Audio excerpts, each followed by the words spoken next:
Baay'ee namatti tola. Baay'ee dhugaa yeroo tokko tokko gadoo gadoo jaalalaa miira wal makaa qaba. Asumaa waan tokko si gaafachuu barbaada. Yaa ati barreessaadha. Sirboota hedduu qabdaa, sirboota babbareedoo qabdaa, dhaamsa babbareedaa, sirba kanniin yeroo namatu sii kennamu, namatu sii barreessamu ofumaa barreeffatta. Walaloo yadaloon isaa hoo. Okay. Sirboota koo keessaa sirbi dhiyeenya kana baatii dura gadhiise furmaatan dhabee walaloof yaadaloof maafan hojjedhe yaada nama tokkootutti hin daballe. Yaa ta'u sirboota kaan garuu parsantii 70-50 ofii kootu hojjedheen hiriyoota koo namoota dandeettii addaa qaban namni maada aartiin guruupiin hojjetama aartiin waan na keessa hin jirre nama biraa keessa jira. Aadumti ittiin warri saba biraa kun aartii isaanii ammayyeessanii fagaatanii deemaniif yeroo baay'ee maa inni namni hunduu qoddataa osoo ta'e tiimii ta'ee baay'ee bareeda aartiin. Wanna anatti keessa hin jirre sun si biratti argama jechuudha gaafa yaadaloo tokko hojjettu. Gaafa walaloo tokko illee hojjettu wanta sanarratti qeeqa kennitaa hubannoo argata jechuudha. Ifin kiliippii tokko waraabuudhaaf ogeessota ma'aatii baay'ee qaba warri saba biraa. Meekaappii jira, lookeeshiniin adda jira, daayireektingii achi keessatti kan hojjetu adda jira, kiloos daayireektingiin adda jira. Hundumaa qaba. Keenya akkamattuu dhiibbumaan waanuma hojjennu kanaafuyyuu ayyaantummaa Oromoo kanaatu beektee aartuma Oromoo kanaatti illee uummatuma keessa waan jiru ta'ee bareeda malee akkaataa ogummaatiin guutamee hojjetame osoo aartistiin Oromoo kun nama 5 nama 6 ta'ee guyyaa torban tokko hojii tokko wajjin waliin hojjete tokkummaadhaan waan guddaatu hojjetama. Ani parsantii 70-50 namarraa 80 nama yaada hiriyoota kootiin dabalachaa hojii hojjetaa ture. Ifin amma ijoollee baay'eedha keessattuu kan gara biyya alaa jiran onlaayiniidhaan kan hojjetu walaloo yaadaloo fumaaf kan hojjedhaa. Sirba koo furmaatan dhabee dhiyeenya kan hojjedhe walaloo fidaloo isaa guutuu yaada nama tokko malee fi kan hojjedhe jechuudha. Maaliif waan na keessa jiru san waan barbaadu tokkotu jira. Intarastii na keessa jiru san waan barbaadu waan jiruuf akkaataa barbaachisummaa sanii maanni haaluma bilchaataa dhuftuun waan dhalootaa ta'u waan saba keetii ta'u haala itti ibsattullee aartiidha waan ta'eef yaada namoota illee yeroo itti daangessu jira waan ta'eef aadumti immoo namni keenya illee wal bira dhaabatee waan akkasii hojjetu kun illee gadi bu'aa dhufe waan garaagarummaa yaadatti illee baay'achaa waan dhufeef ofumaa afaan hojjechuutti kute yeroo ammaa kanatti. Bareedaa baay'ee dhugaa namatti tola. Maali namoonni ogummaa addaatiin ogummaa heddummateen ani hin deeggara namoota tokko tokko biratti maal jedhama anuuyyuu jedhaa ture yaa'u maali yoo hojiinsi baay'ate wantoonni fiixa argatan wantoonni xumura argatanii xumura dhabu. Aliifi yeroo tokko tokko nyaatee yeroo tokko tokko si jalaa fudhateeti jechuudha. Haa ta'u yoo yeroo bakkas yeroos wal simsiimtee akka tokko tokkoon tun egootee ittiin deemtu ta'e ittiin milkooftaa. Baay'ee si jaaladha. Mee waa'ee makana irraa ka'eeti sirba dhiyeenya kana kiliippiidhuma kana sooshaal miidiyaa irraa argaa ture oduun si gaafachuuf ta'uu kaafte. Dhugaadha maaliif namni keenya osoo hin qabaanne arjooma arjaa waan ta'eef osoo hin qabaanne kenna. Oromoon arjaadha. Kana osoo hin qabaanne namaa kenna jechuudha. Ofii irraa fuudhee namaa kenna. Osoo kiisii hin qabaanne nama biraatiif kenna waan ta'eef jechuudha. Mee atini nama ijoollee daa'ima neervii dhabamtu wayiif immoo waa'eef kenna jedhee namoonni miidiyaa kanarra arge. Mee maali kaka'umsa maalirraa kaateet gootee mee waan sana hawaasaa yookaan uummataa fi asirra dubbata. Sirbi maal sadarkaan isaas jira. Sirba koo dhuma kana dhiyeenya kana furmaatan dhabe jedhu. Dubbadhee furmaataa dhabee barbaadee toon argaa kee dhabee kottumee bareedatiyaa sumataa yaanni kiyyaa. Dubbadhee furmaataa dhabee barbaadee toon argaa kee dhabee kottumee bareedatiyaa sumataa yaanni kiyyaa. Sirba kana keessatti furmaatan dhabe ka jedhu anummaanuu furmaatan dhabe akkamitti ispoonsara barbaachuu irraa kaasee ija namaa fuuldura dhaabachuu irraa kaasee abbootii qabeenyaa hin beekne jiru magaalaan keessa jiru hojii danda'e walitti waan ta'eef nama jechaa malee nama gochaan dhabe. Yeroon onlaayinii liivii sagantaa safuu jedhu torbeetti fuula tiiktookii kanarratti hojjedhu sagantaa Oromoo Oromiyaa jedhu hojjedhu karaa liivii waan wal qunnamneef anamma akka ogummaatti namni namummaa isaatiin bakka jirutti anaaf tajaajila kennuu qaba jedhee waan keessa kiyya amane tokkotu jira. Kanaaf haati daa'ima sanii daa'ima dhukkubsattuu lama qabdi. Daa'imni tokko dawaa fudhataa waggaa afuriitti dawaa sammadeen jiraatu. Daa'imni takka immoo kan ji'a ja'a kuftee dhukkuba narviitti ta'ee waggaa torba qabattee teessi. Ogummaa keetiin viidiyoo naa gumaachii karaa yuutuubiitiin daa'ima gargaaraa jedhennaan waan tokko hin dubbanne ayyaantummaa laallata namni gaafa waan tokko kallattuma hojjettu anaa kiliippii waraabuudhaaf rakkina keessa taa'ee waraabe waan argattee akkuma aartiitti illee duratti kaasee jira. Aartistiin Oromoo sagalee saba isaati. Quuqaasaa, madaasaa. Warrumti amma kaa duraan waggaa dheeraa albeema kaasetti hojjetanii qabsoo sabaatiif oolchu malee garaa ofiitiif hin oolchan. Amma kaa dhukkubsattuu saniifis sagalee ta'uu barbaade. An hojii san kennee fi guyyaa sadaffaa biyyoota garaagaraa irraa namoonni mallaqa galchanii waanuma aannanii dhaqqaban jiru. Tokkoffaa seenaa hojjetachuu, gaarummaa waaqarraa, lafarraa, seenarraa argachuu barbaadutu jira. Waan rakkadhee hojjedheef rakkina ishii sanii sagalee ta'ee sababa hojii saniitiin namni sagalee ishii ta'ee akka dhaqqabuudha karoora biyya. Kanaafan ishiidhaa kennuu danda'e.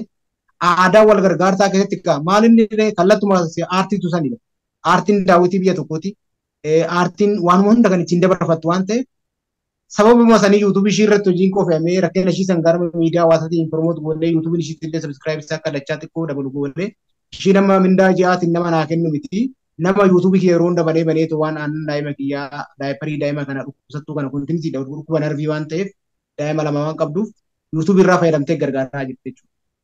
Sababuma kanaa namni hedduu haala tokko tokkoon gargaaraa jira. Sagalee ta'uu fi kiyyaan. Gaafii na gaafatte san immoo akka Oromootitti waan an godhuu qabuun godha waan ta'eef sanumaafanii dabarsee kennuufii danda'e. Wallee san amma reef baatii tokko darba furmaataan dhabe ka jedhu.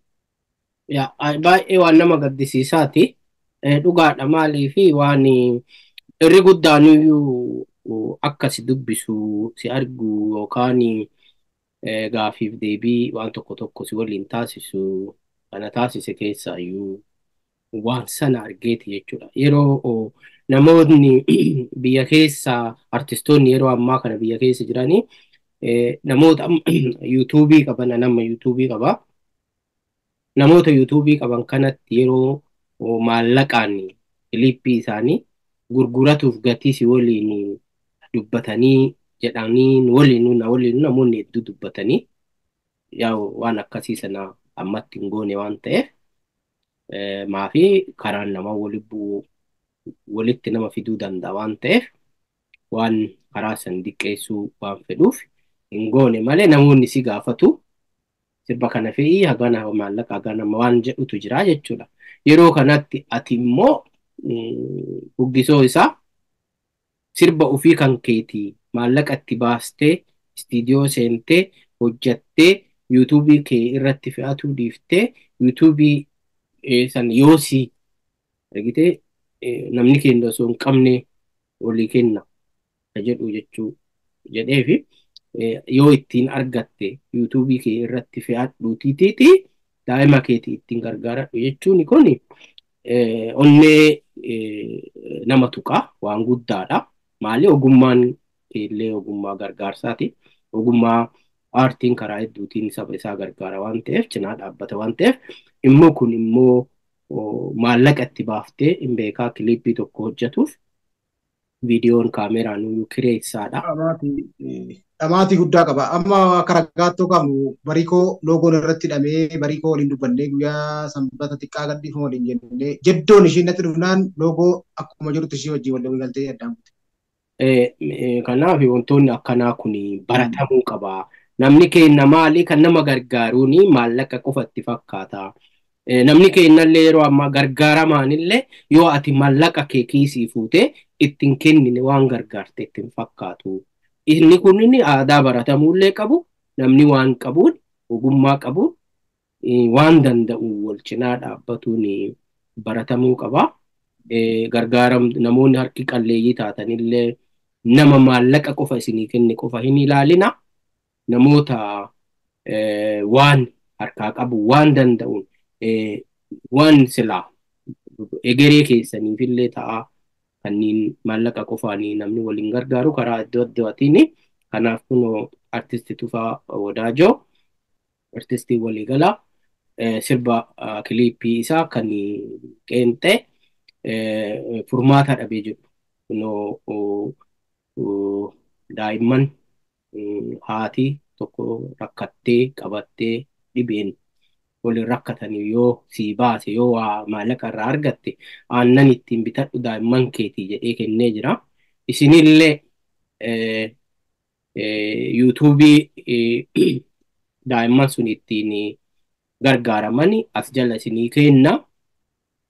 Deemaatii sirba furmaata dhabe jedhu san ka dandeettan maallaqaan gargaara. Ka dadhabdan immoo sirba sana ilaalaa yuutuubii sanillee sabiskiraayib godhaa jechuu barbaada. Kanaaf atillee ulfaadhu Tufaan waan bareedaadha. Hojii akkanaa kanneen jajjabeessuu qabna. Namoonni illee irraa baratanii qonna jechuu qabanii. Kanaaf kun kanuma. Mee almost waa hedduu kaafne wantoonni guyyaa jalqabaa kana mata duree hedduu kaafta. Aartiin yeroo ammaa kana almost siyaasaa fi aartiin wal makee jira. Yoo kana jedhu aartiin mataan isaayyuu siyaasaadha. Waan wanta keessa jira waan jenneef yeroo ammaa kana adamsamuun jira, ajjeefamuun jira, gidirfamuun jira. Hojiilee hojjeta irratti gama mootummaatiin mootummaa naannootiin yookaan gaafisaa ta'u isin utubuuf yookaan warroota aadaa saba isaa guddisuu fi aadaa naannichaa ifatti baasuu fi bifa barreeffamaatiin, bifa sirbaatiin, bifa adda addaatiin socho'u kanaaf gargaarsa taasisaa akkuma waliigalaa kan kee qofa osoo hin taane akkuma waliigalaa artistoota kennaa fi wantoonni akkasii jira. Dabalataan immoo yoo isaa fuggisoo isaa ari'atamuun akka kaleessaa san yoo sirba baaftee mari'atamtee hidhamtee wantoonni akkanaa kun maal akkamitti ilaaltaa? Bifa aartiitiin akkamitti ilaaltaa?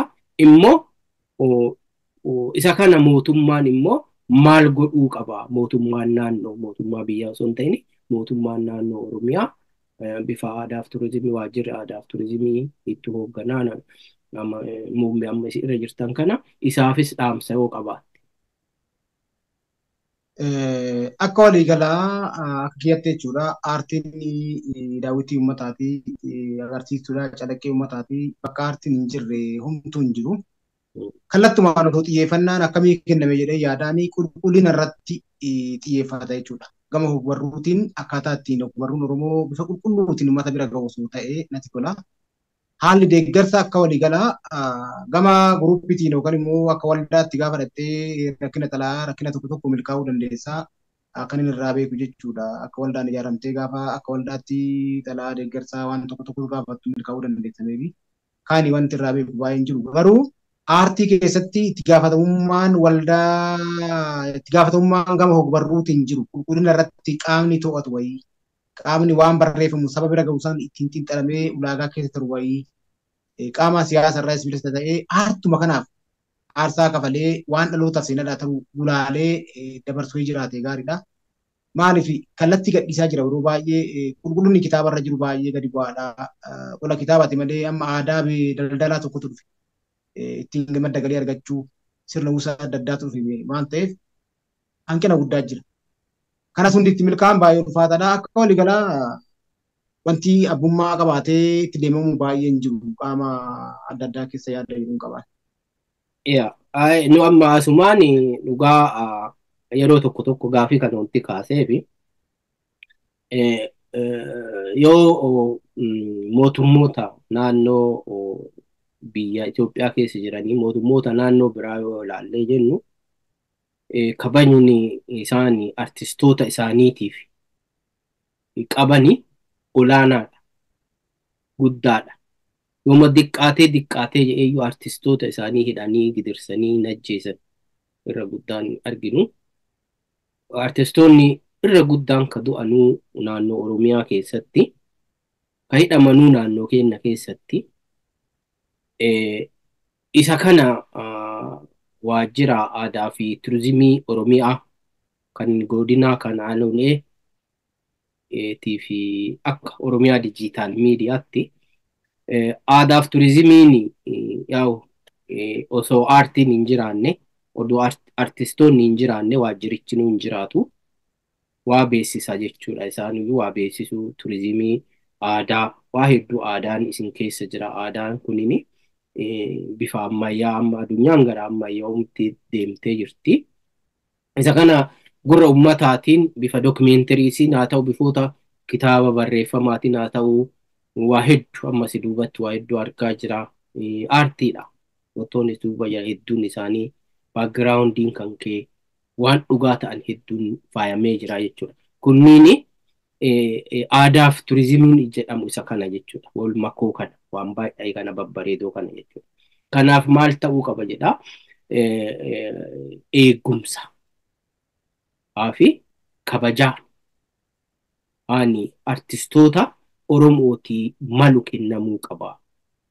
Osoo danda'amee bifa instituushinii tokkoonuyyuu gadhaabatee bifa aartii fi seenaan aadaan Oromoo ittiin ammayyaatti dhufutti oduu deemame yaada jedhu qaba. Asumaan immoo yoo diqqaate yoo dandeettan gargaaru, yoo dadhabdanii jettan artistoota Oromoo adamsisiisuu oduu dhiiftanii abukaatoo oduu taatanii fi akka aadaaf turizimiitti waajjirri suniin waajjira guddaa keessanii jedheeti kan hubadhu. Ka artistootaati, ka aadaati, ka seenaati, waa hedduu ka biyyaatillee waa hedduu of keessaa qaba waan ta'eef artistoota isaa akka kabajaman, akka aadaa isaanii saba isaaniitti bifa barbaachisaa ta'een dhiyeessanii fi osoo danda'amee bifa instituushinii aartii mijaa'u tolu tokkoon gadhaabanii yaada jedhu qaba. Isa kanumaan bira darbaa mee sirboota kan kee keessaa amma gara goolabuu irratti deemna. Sirboota amma gadoo jaalalaatti aansitee sirboota kan kee hundaan jaalatta jedhee yaada.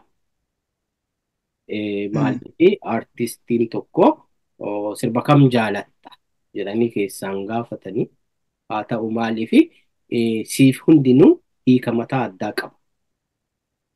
Hundi isaaniiyyuu hiika mataa addaa dhugaas qaba. Waan sirbiteef situ beeka waan ta'eef jechuudha. Garuu mee adda Oromiyaa Dijiitaal Miidiyaa irratti mee gara dhumaa irratti hordoftootaa ofii yookaan dhaggeeffatoota Oromiyaa Dijiitaal Miidiyaa fi sirbi ati nu affeertu, ati sagalee nu jettee asii istuudiyoo irraa affeerroo jiraate tokko nu jedhe. Walumaa duraa duubaan jechuudha. Sirbitti seenaa qabu sirbi osoo boostuu jibaraan jedhu yeroo baay'ee uummata garaa argee uummata Oromoo OMN irratti ittiin beekamu. Yaa himimaan ija kan koo narraa malee nargu. Narra malee nargu, yaa himimaan ija kan koo narra malee nargu, anis ka'ee toffalmadha hangam bilisummaa arguudha. Sirba san galgala hojjedheen awdoo isaa akka xumureen qaama siyaasaa dandeettiin qabamee amma kalee bitaa kee danda'e irra gara tokkotti seenaa mataa isaa qaba. Yeroo maaster pilaanitti wal faana isaa sadii bakka nama taa'u kana sitti taasisuu baay'ee hin danda'u. Kalee bitaa koo cinaacha koo sadafii qabu kan rukutame hangammaadha dhukkuba jechuudha. Gara tokkotti hin ciisu gara bitaatti yeroo baay'ee dandeessu wal faana hin taa'u. Maaliif yeroo isaan sirbi suni miidiyaalee baay'ee irratti yoo affeeramu miidiyaan ka ulaagaa mataa isaatiin socho'a waan ta'eef hangammaa yeroo baay'ee hin darbu sirbi sun. Sirba osoo boostuu baraan jedhu yeroo maaster pilaanii kan gadhiifame OMN yeroo dheeraa dabarsaa kan turedha.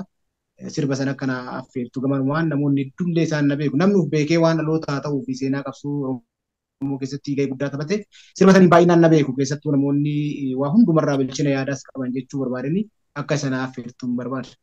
Baay'ee ulfaata. Ittaan seemmoo waluma duraa duubaan sirbi gadaatu ga'ee jedhullee dhiyeenya waggaa jaatuma as kan hojjetamedha. Tokkummaan keenya wabiidhaa ergamtuuf galtuu kun miidhagha. Haadha laalaniitiin intala fuudhu akka seera nurraa nyaatanii nutti roorrisuun sun darbeera. Yaa ta'uutti sanii asitti kana Hacaaluu faallee dhabnee waa hunduma keessatti illee cabne jechuudha. Yeroo tokko tokko beektee siyaasni biyya keenyaa fi haalli Oromoo kun miira keessa galeetti akkana luucca'ee addaan dheessa. Walitti dhufee addaan dheessa. Waanuma tokko illee qabeessi dhiisse jechuu barbaade. Kanaaf hin kaasuu barbaade. Hayyee ulfaadhu galatoomii dhugaa baay'ee sirba bareedaadha. Dhaggeeffattoota keenya kun hordofaa jirta Oromiyaa Dijiitaal Miidiyaa sagantaa keessummaa artistii waliigalaa Tufaa Wadaajoo waliin taasisaa jirru gara goolaa buutti yookaan gara xumuraarra geennee jirra. Mee asumaan sirba osoo boossuu jedhu kana isin affeerree walitti deebinaa sirbicha caqasaa.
Hayyee walitti deebineerra sirbi bareedaadha. Baay'ee ergaa hedduu qabaa. Dhaamsa babbareedoo qabaa. Waan irraa hafe hin qabu. Kanaaf ulfaadhu gumaacha akkanaa kana Oromoof gumaachuu keetiif ulfaadhu siin jedha. Mee asumaan gara dhumaa gaafii dhumaa irra si gaya. Gaafiin kiyya kan dhumaa ati amma barreessaa kitaabaatiillee kitaaba barreessitee harkaa qabdu kitaaba 2 argaa jira. Argisiiftee turteettallee. Kitaabni kun bifa kamiin hordoftoota yookaan kan kee yookaan jaalattoota warra si jaalatanii fi saba Oromoo bira bifa kamiin gayaa jira? Hammam gahee jira? Eessas gahee jira? Eessa fa'aattis gurguramaa jira?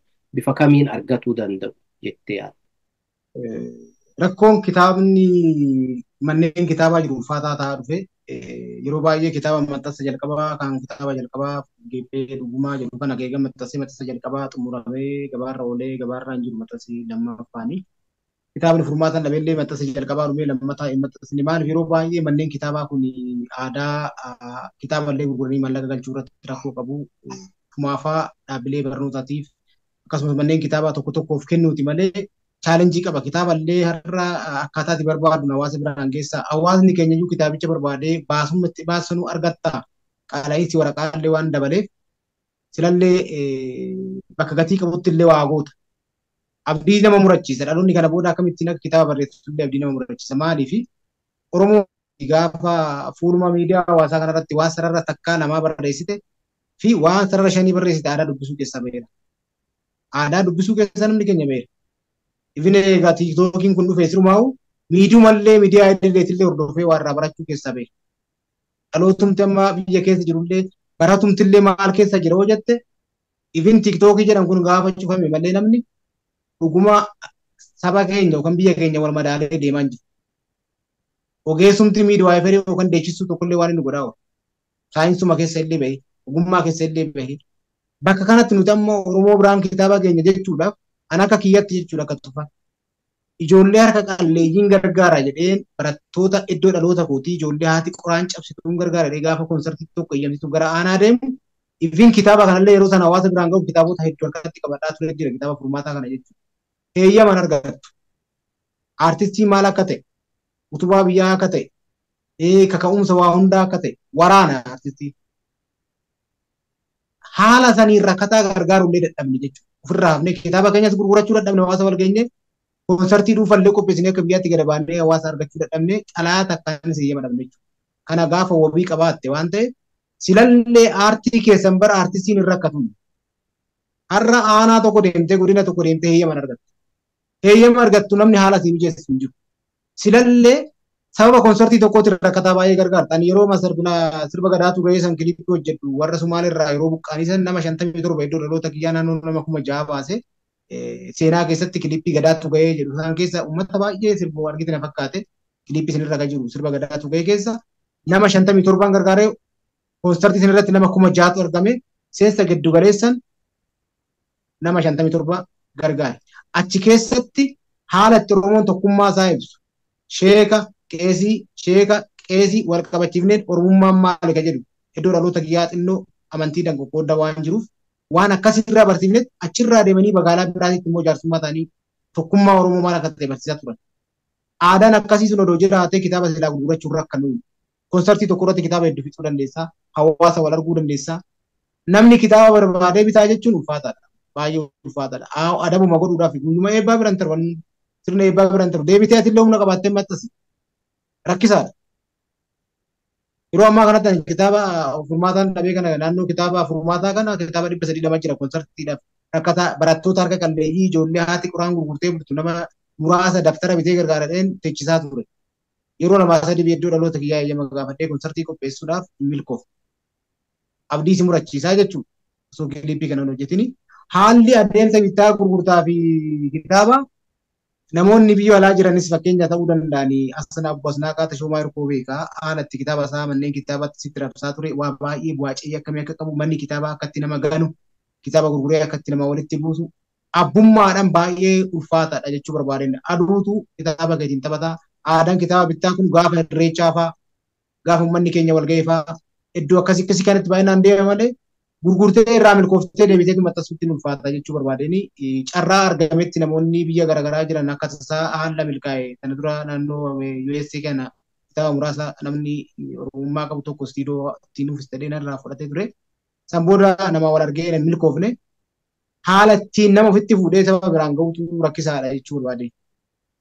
Baay'ee baay'ee galatoomii ulfaadhu wanti si gaafadhee fi tarii namni hojii wal harkaa qabu asuma immoo kunis miidiyaadha namoonni dhagaa jirtanii namoonni kitaaba artistii waliigalaa Tufaa Wadaajoo ofitti fuutanii biyya jirtanis biyyoota amma akkuma jiru namni dhugamaa dhaloonni ammaa dhaloota waa dubbisuu miti waa dubbisuun badeera. Kana yeroo baay'ee jedhaa irra deddeebi'ee anis yeroo baay'ee miidiyaa kana irratti waa'ee waa dubbisuu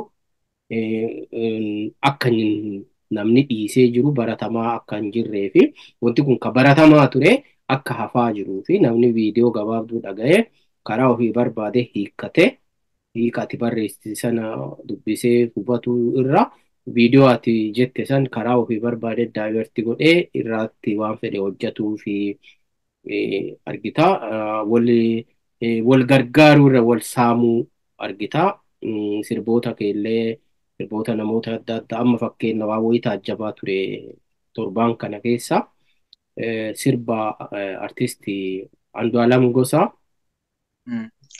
Bililleessa jedhu baasee ture argee namoonni mucaan artistii cimaadha jabaadha baay'ee jechuudha nama bakka hundattuuyyuu waa hedduu godhuu danda'u jedha mucaan sun mucaa cimaadha. Maal godhanii namoonni yuutuubii qabanii sagalee addaa isteejii nama danda'udha baay'ee. Namoonni yuutuubii qabanii yuutuubiroonni anumaayyuu dabalatee anillee yuutuubii qaba jechuun miidiyaa akka miidiyaati kiyyaa Oromiyaa Dijitaal Miidiyaan yuutuubii mataasaa qaba. Maal godhanii haarawaa sabiskiraayib godhuu fi dhiisanii maaliif miidiyaa isaa amma monestaayiz jedheen jiru yuutuubii isaa yeroo kanas saamatuuf jecha waa'ee bawaansi gaddisiisaati ka isaa irraa fuudhanii daawunlood godhanii maafi inni heeyyama ittiin argatu biraan geenne isaan firrisanii ittiin nyaatuuf jechuudha. Sisteema kanan beekanii ani waan yuutuubii waggaa dheeraa keessa tureef hin beekaa. Isaan nyaatuuf viyuu baay'ee ittiin argatanii jiran maqama isaa sirbuun maqa yuutuubii ofii jalatti gubbatti isaa maalii isaa bareechisanii kiliipima isaa fakkaata amanni gubbaaf fayyadamisa.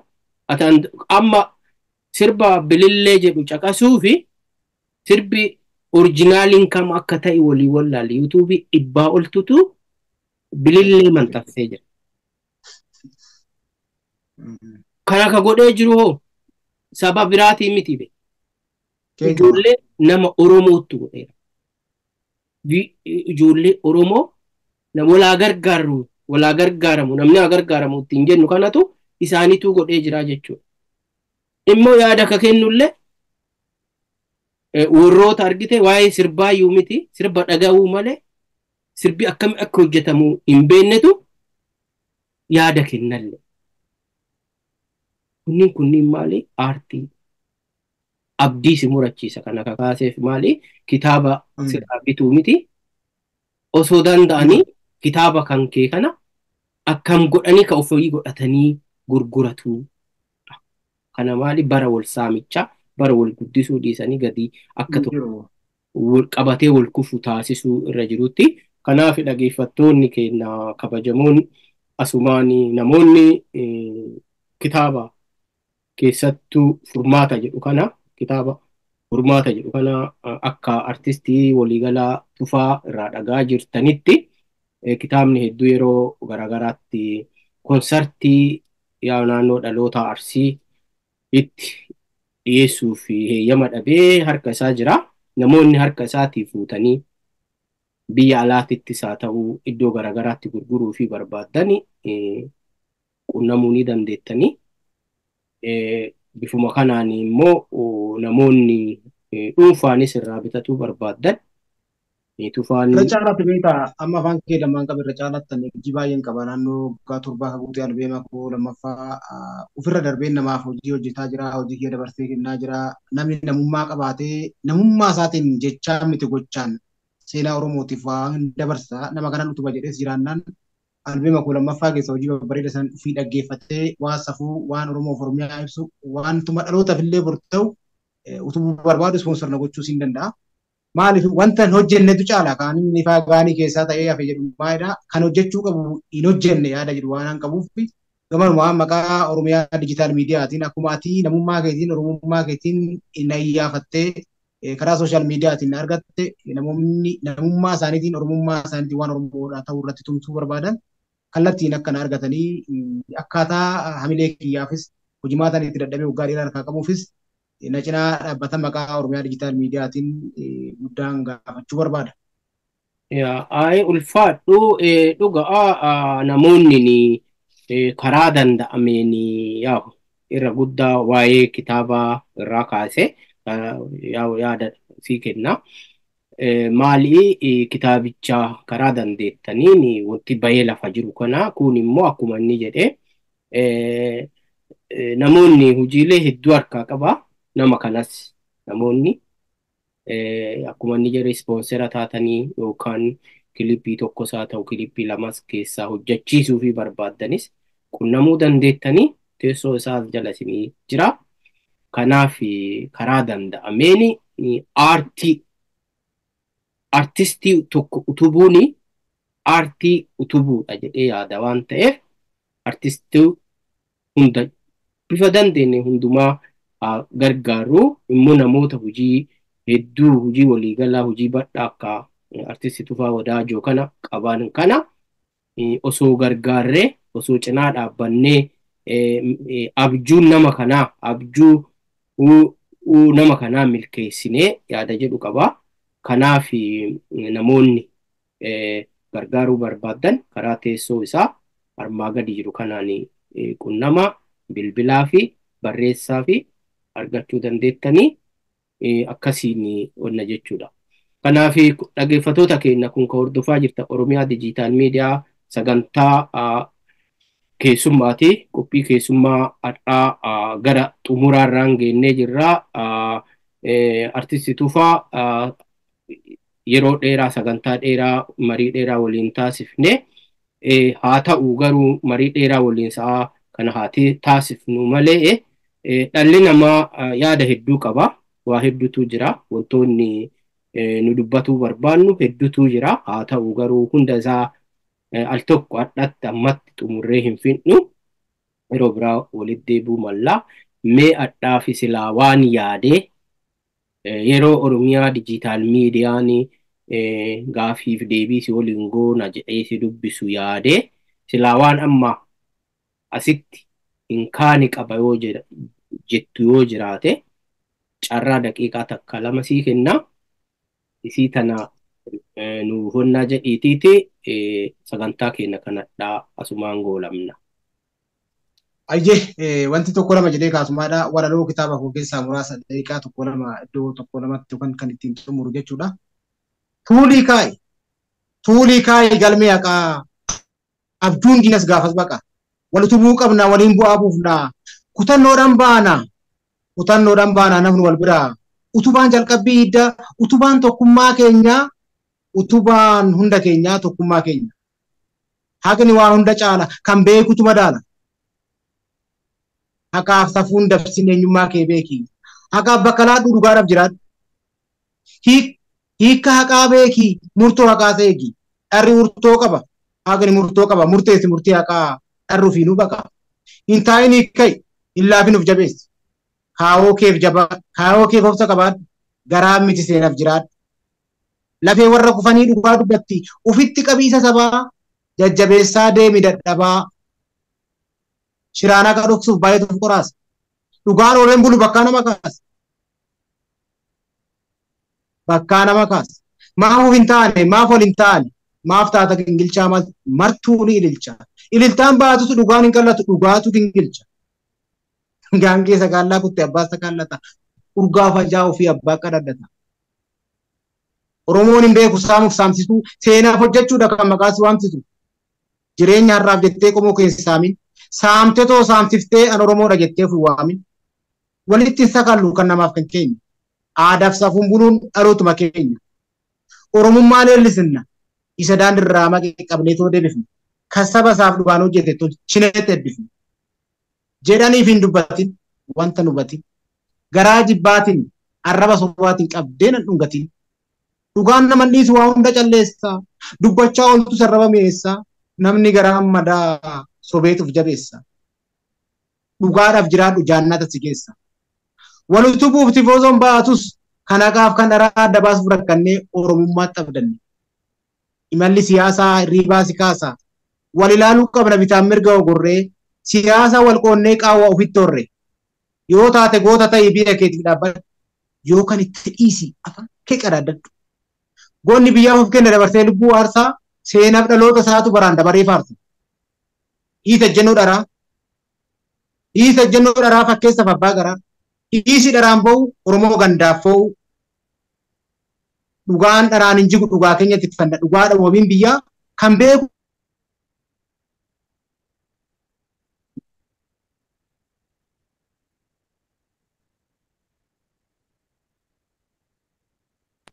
Bitaaf mirga ilaaluun hunda isaa hubadhu. Dhoksitee irraan taa'in ifaa gumbii keessaa ol baasii dubbadhu.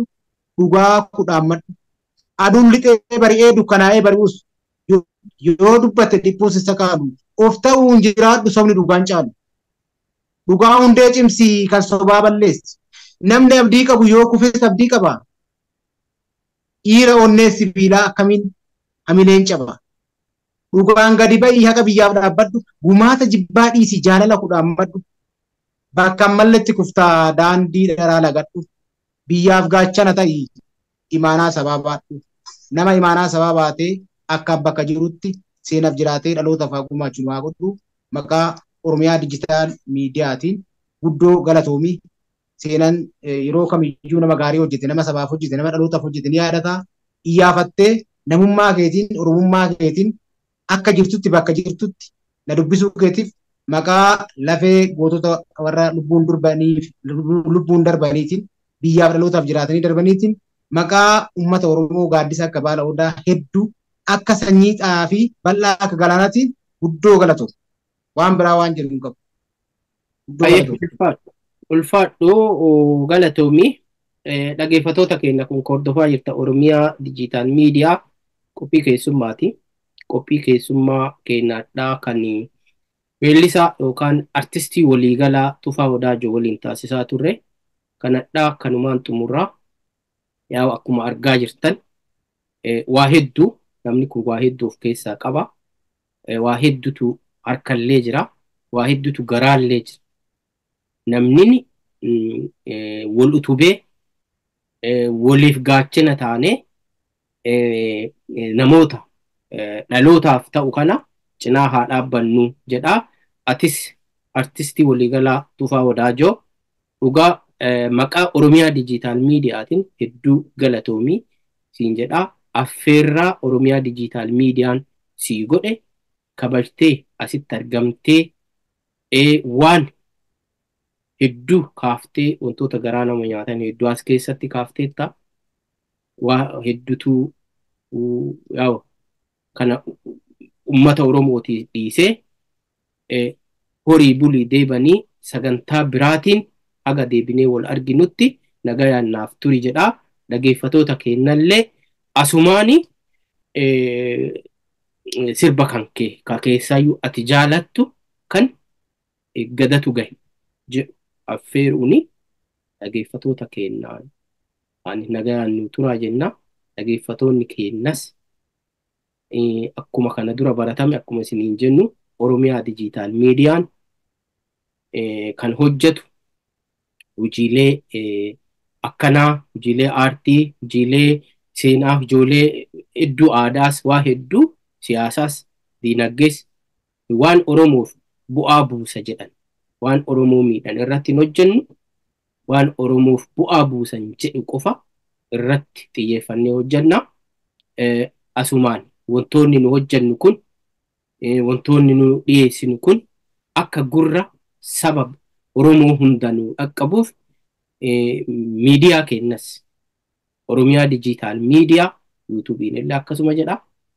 Isa dhaqaati subscribe nu godha, like share nu godha, waliin nu gayaa jedha. Adhaaf nagayumaan nu turaa jedha. Tufaa artistii waliigalaa Tufaa atis galatoomii deebanii horii bulisiin jedha. Ayyee fayyaa ta'aa jiraadha. Ayyee.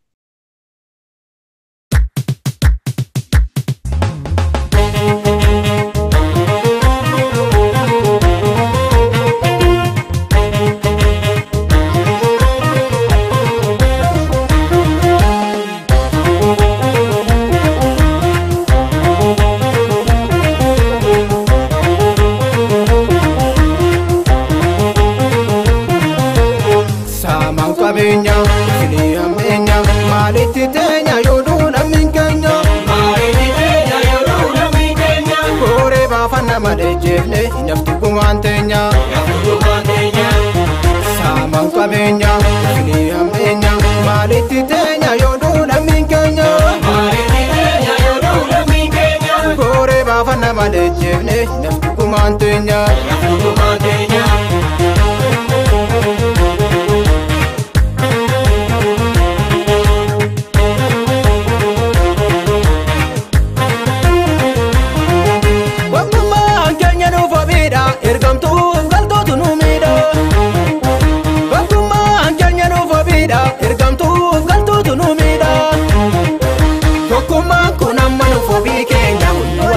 Jira lammiin keenya tokkummaan kun amma nuuf wabii keenya waltumsaa jira lammiin keenya fuulduratti malee duubatti fiinu dhugaan ol ka'e jajjabaadhu soosai qeerrooko gadaatu gahe fuulduratti malee duubatti fiinu dhugaan ol ka'e jajjabaadhu soosai lammiiko gadaatu gahe.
Naftu kumantenya,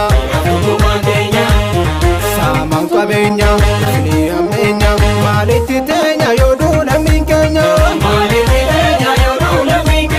kore bafana malejevne, naftu kumantenya.